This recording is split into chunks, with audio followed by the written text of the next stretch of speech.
Garçon Gigi, on retourne dans les vicinités, on quitte donc la ville coloniale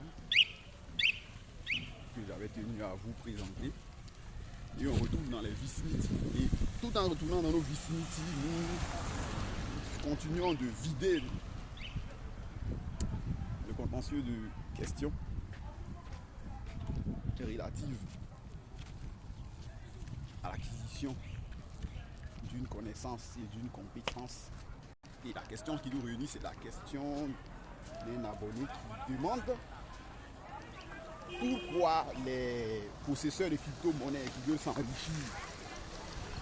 en dehors du circuit normal, c'est-à-dire en dehors des rouages créés par l'État, quand ils ont les problèmes, recourent à l'assistance de l'État, c'est-à-dire quand ceux qui ont les crypto-monnaies par exemple se font arnaquer, se font doubler, investissent sur une monnaie qui devient shitcoin et que celle-ci devient invendable, comme dans le système normal, ceux-ci vont s'adresser à l'État pour essayer, tant soit peu, de trouver une solution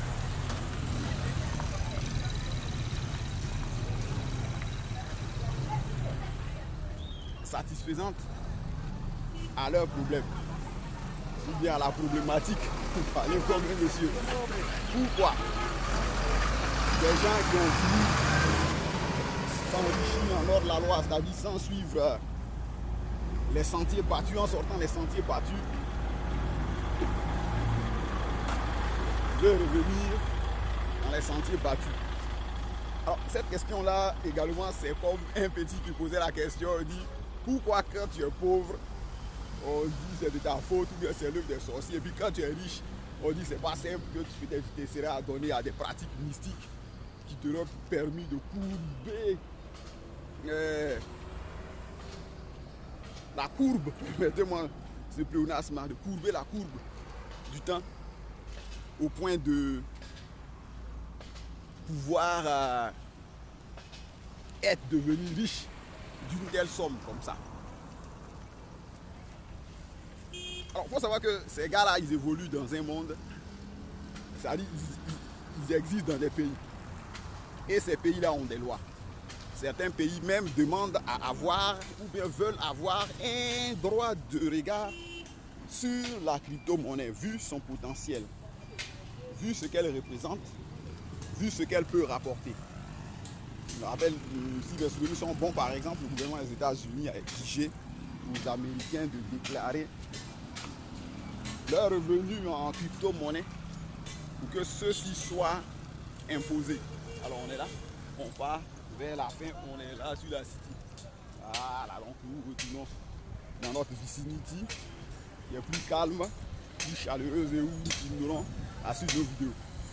Donc voilà pourquoi, puisqu'ils évoluent dans des univers contraignants, que la terre pays même posséder une crypto-monnaie, c'était comme si vous aviez peut-être planqué de la drogue chez vous. Quand il y a problème, on a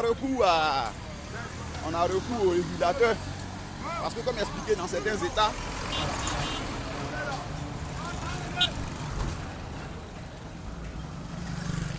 cette possession-là est régulée. Donc ça ne peut pas se faire en dehors du cadre légal. Voilà, c'est simplement ça. Et également, ils auraient voulu dire que l'État a gardé une position ambiguë pour pouvoir connaître de toutes ces affaires-là. C'est-à-dire que toutes ces affaires-là, quand elles se sont passées entre particuliers, quand ça capote, on puisse revenir pour que, à la lumière des lois de la République, lui, il puisse apprécier la situation. Voilà. Donc, Garçon Gigi, vidéo dédiée à la construction, d'une valeur, à l'acquisition de connaissances et de compétences. C'est fini pour aujourd'hui. On se retrouve pour une prochaine fois. Si vous n'êtes pas abonné à la chaîne, Veuillez vous abonner. Nous avons derrière là, nous, le Sandra. Veuillez vous abonner et à très bientôt.